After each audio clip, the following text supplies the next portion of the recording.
नमस्कार मित्रांनो, संमिश्र पशुपालन चॅनलवर आपलं हार्दिक स्वागत। आज आपण शेळीची डिलिव्हरी गर्भपात का होतो। शेळ्यांमध्ये जास्त पावसाळ्यामध्ये गर्भपात होतो, परंतु या शेळीला दुसऱ्या शेळीने मारल्यामुळे गर्भपात झालेला आहे। तसेच गर्भपात होण्याची कारण अनेक आहेत।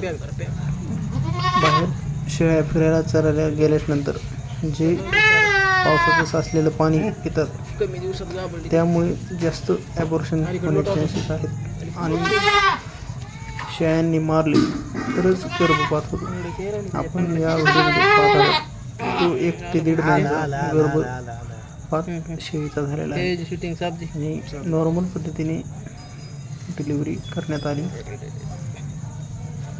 काय नेमकं त्याला लागत गर्भ काढल्यानंतर आपण तिला यूट्रोवेट टॅबलेट संध्याकाळ 5-5 या देणार आहोत, कारण गर्भपात झाल्यानंतर यूट्रस चांगल्या प्रकारे साफ होण्यासाठी आणि परत गर्भधारणा होण्यासाठी यूट्रोवेट टॅबलेट देणे गरजेचे आहे।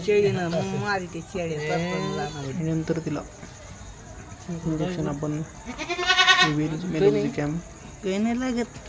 झोन देऊन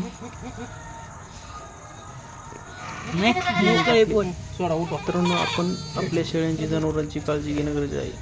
अशाच व्हिडिओसाठी आपल्या चॅनलला सबस्क्राईब करा।